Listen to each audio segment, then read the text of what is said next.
Welcome to the Peak Performance and Peak Satisfaction podcast with Master Executive Coach Sherry Gregoff. Sherry helps business people perform better, get rewarded handsomely, and actually enjoy their work. After having her own career turnaround, she now helps other high-powered business professionals experience the same. Join the movement to work differently. Welcome to the podcast. It's great to have you here.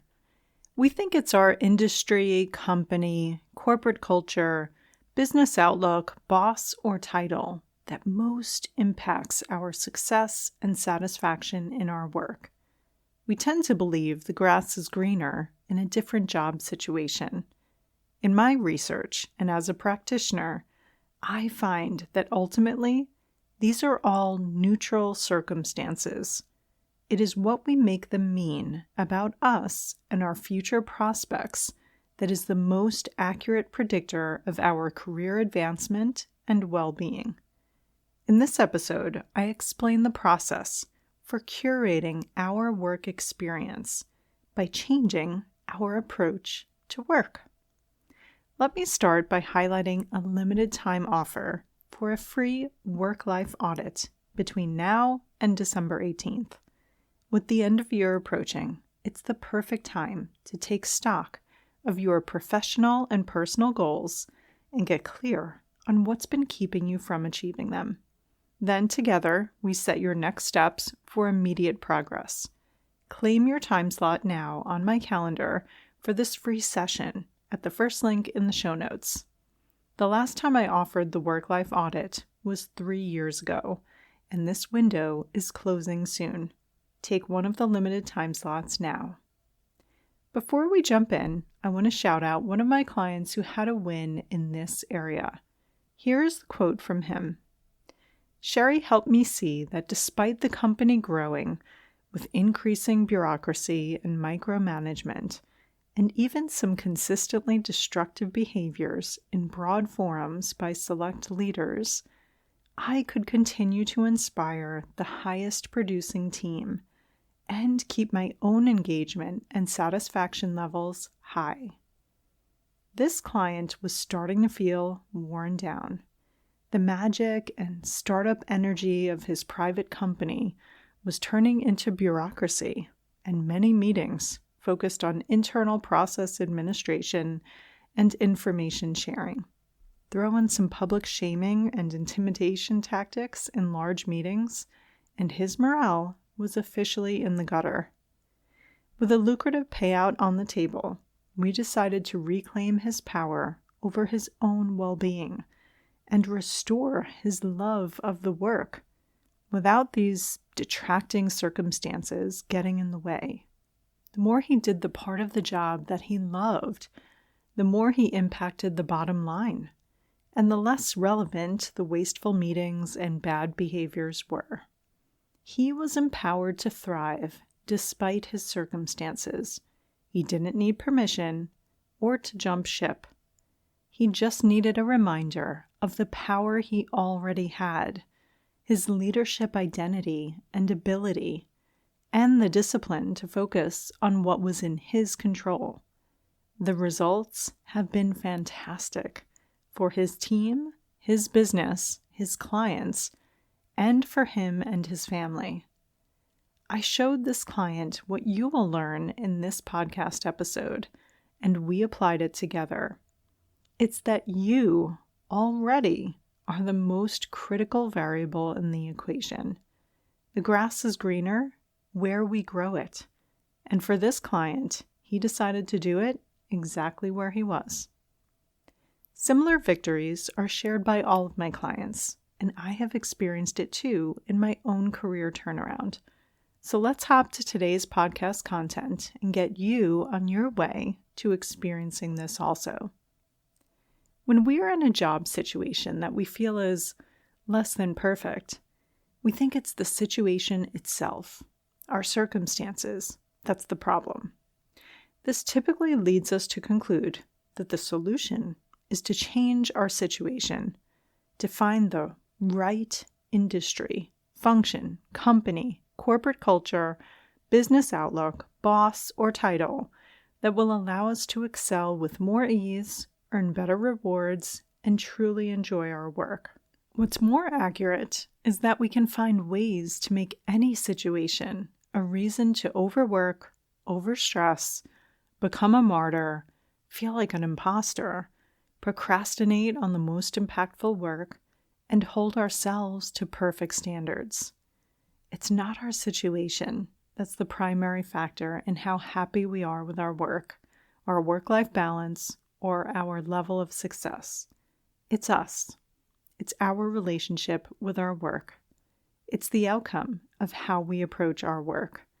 It's based on what we believe about our contributions and how much we are a puppet on a string controlled by our environment.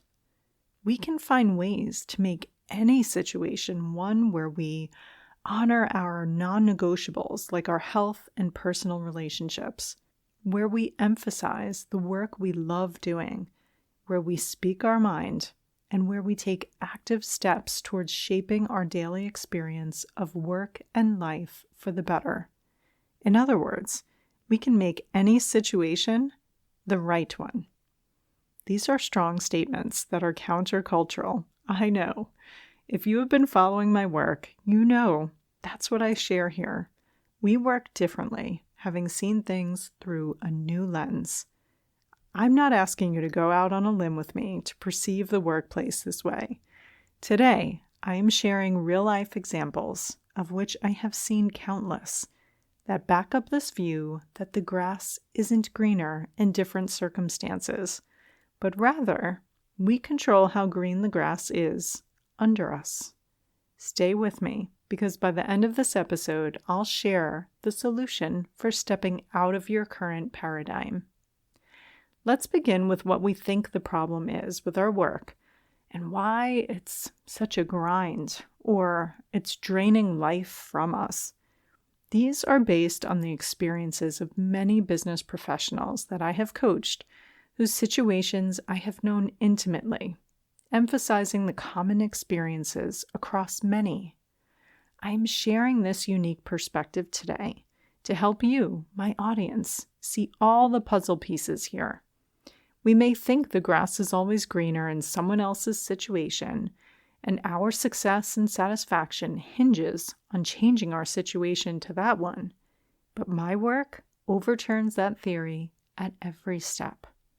The first key factor is the business outlook for the company or industry in which we currently work. One end of the spectrum is the defensive stance. We may find ourselves at a company that is critically understaffed, requiring employees to do more with less, refusing to prioritize, but instead attempting to do everything, all to try to cling to a high water mark of market share, a level of success that once was. This happens with mature companies who may have dominated or nearly dominated in their industry and are squarely playing defense now. Innovation is limited to copying competitors' moves. Investment in the business is scarce, and budgets are shrinking.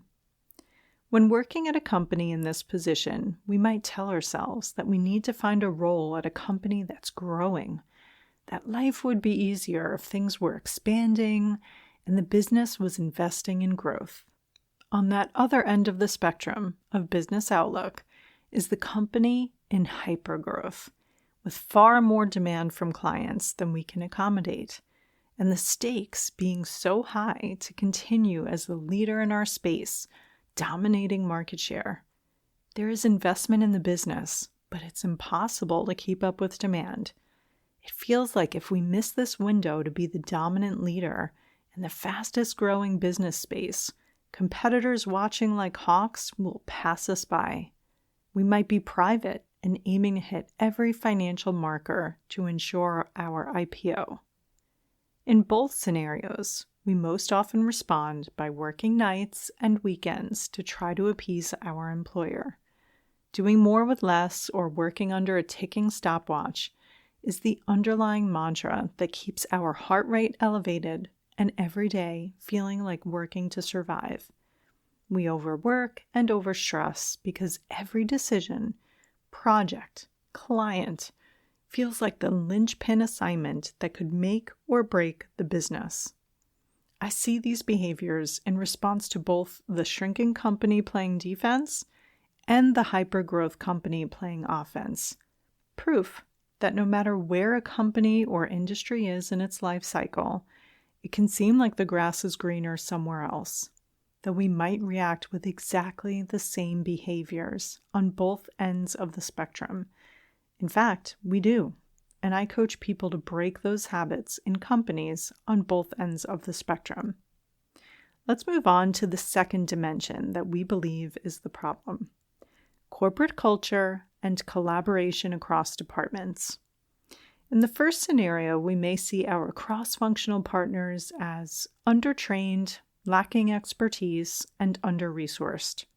People behave a little like cornered animals, defensive and desperate to preserve their jobs. The gaps between functional groups are massive, and to make anything work, including for clients, someone must step into the chasm and own more than they are formally responsible for, or even beyond what they are authorized to do. We might think we need to find an organization where collaboration is valued more, or our partner groups are invested in more, or are more highly skilled. We may tell ourselves that a company with more like-minded individuals with shared values would pave the way for better coordination and cooperation. In another scenario where cross-functional partners may be highly valued and invested in with clear and coordinated handoffs between groups, company values may be crisp and specific, noting the exact stack rank priority given to clients, employees, and shareholders to assist with decision-making.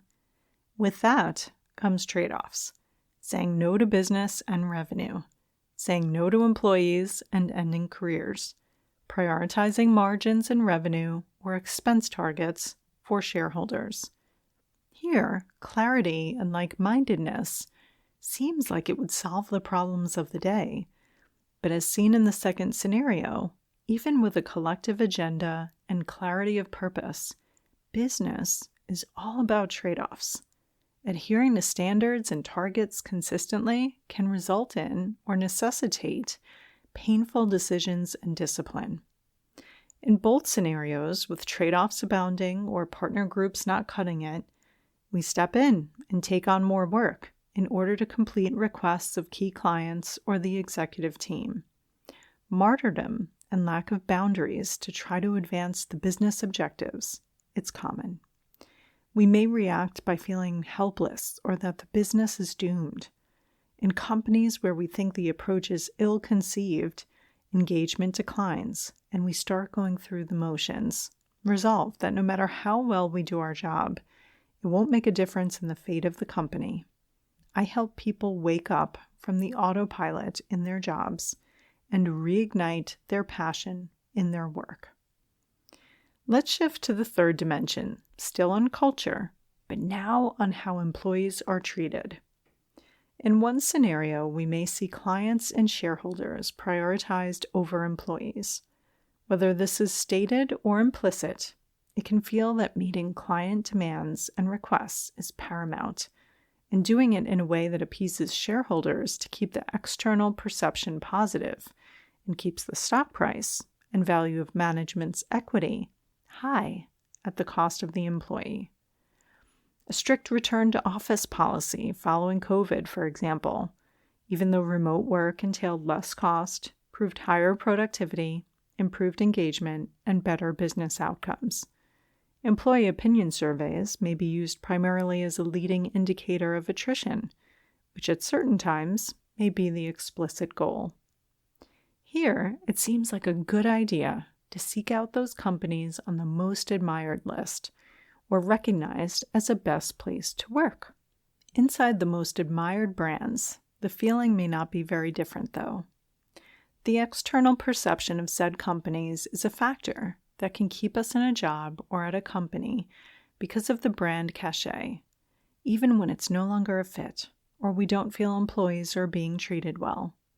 Programs to help mental health and physical fitness may be publicized, but actual use of said resources are frowned upon as a distraction from the business objectives.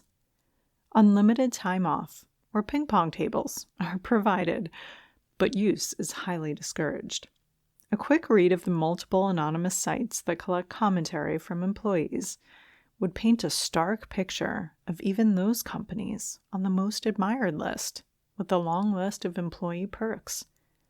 The same companies may launch social media campaigns to present life inside the company as leisurely, fun, relaxed, and cushy to attract top talent, with these very videos sparking disgust and resentment about how inaccurate the grind of the day-to-day work experience truly is for insiders. In both scenarios, an us versus them dynamic can unfold. A sense of Big Brother as an oppressor, coupled with an entitlement to a certain level of quality of life and well-being, can emerge. We may feel at odds with our employer, like a faceless widget or number on a page. A lens of injustice and being taken advantage of can sour us on either side of the spectrum. I help people put down the fight and set boundaries, reclaiming their own power to define success on their own terms. Let's turn to the fourth and more personal aspect of our work experience, the promotions process. In one scenario, promotions are reviewed and granted by committee for a more fair and equitable process, with multiple eyes evaluating a candidate's readiness. Meritocracy is the aim, and promotion criteria are codified and well published. This can be experienced by the employee as a popularity contest, however, based on who you know, and seen to reward those who are good at the politics game in campaigning and garnering support for their advancement.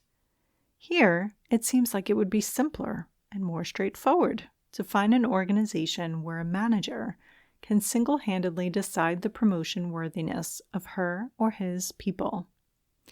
In those situations where promotions are autonomous and independent decisions granted to each manager, there are no committees and often no widely recognized promotion criteria.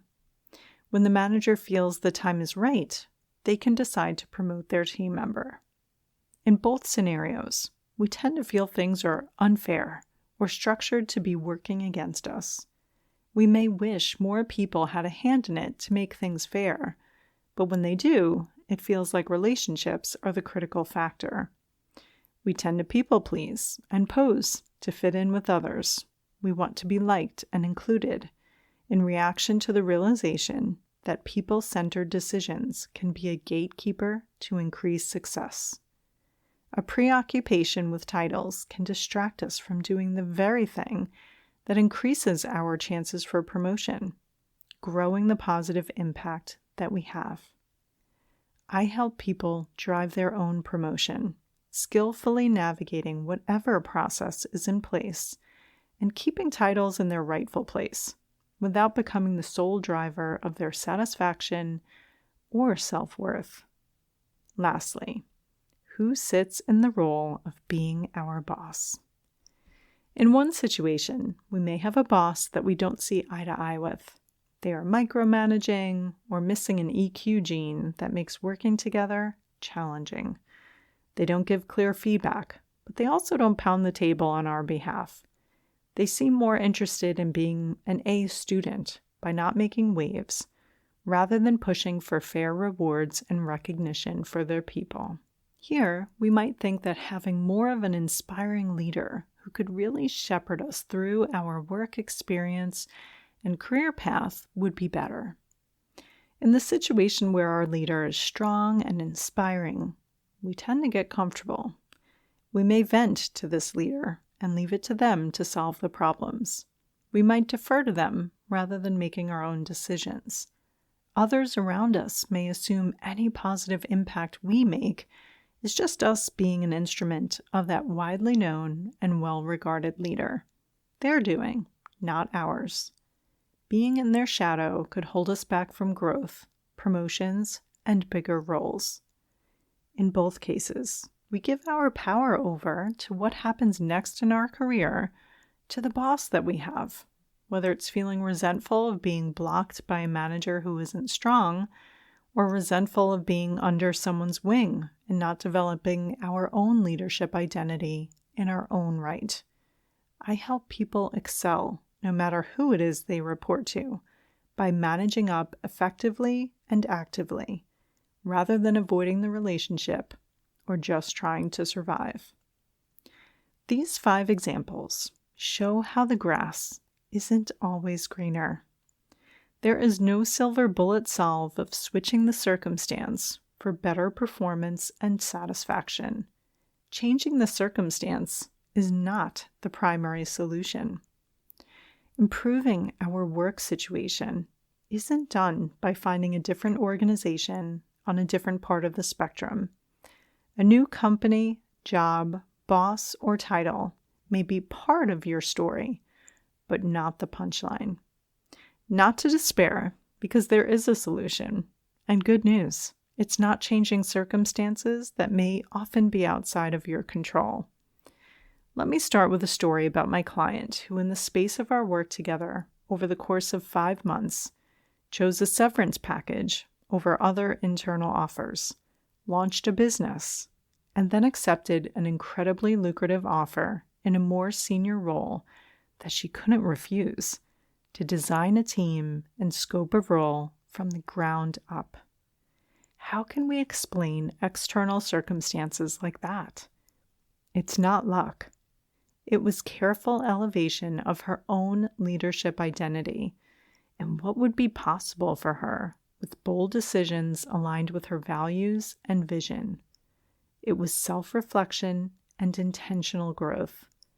It was stepping out of her comfort zone week after week, uncovering her blind spots and self-imposed limitations, and proceeding to resolve and break through each one of them. The work on ourselves always is a precursor for the increased success and satisfaction.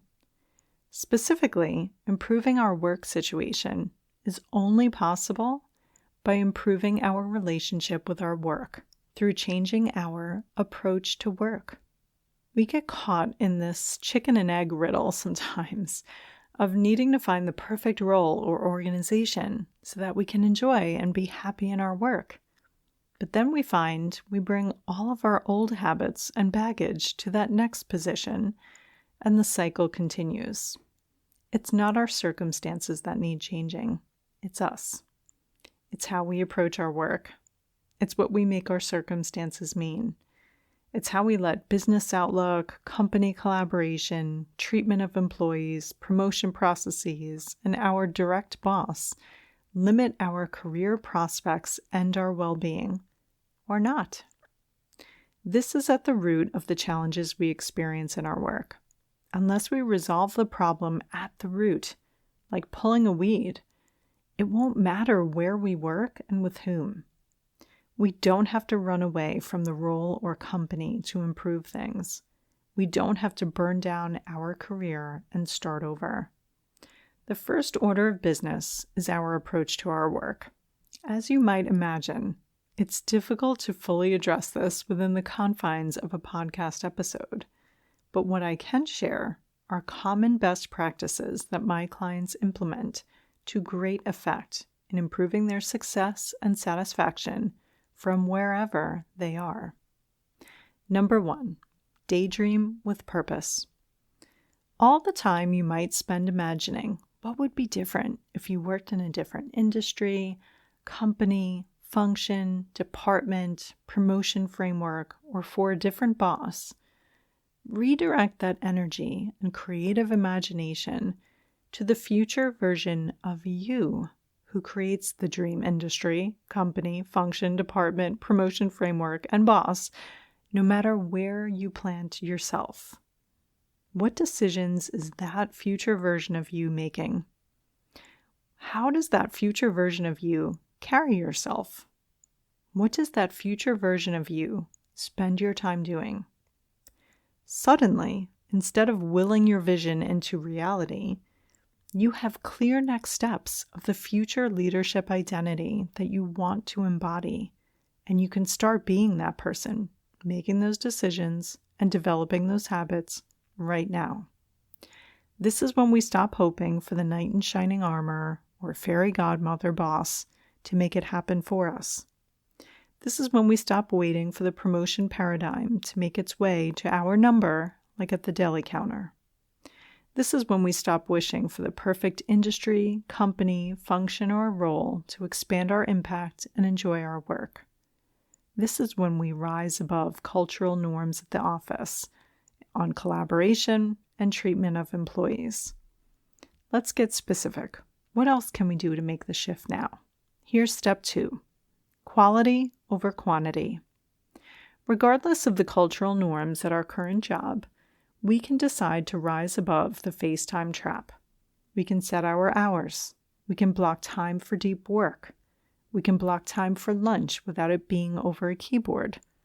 We can block time for our family, hobbies, and health.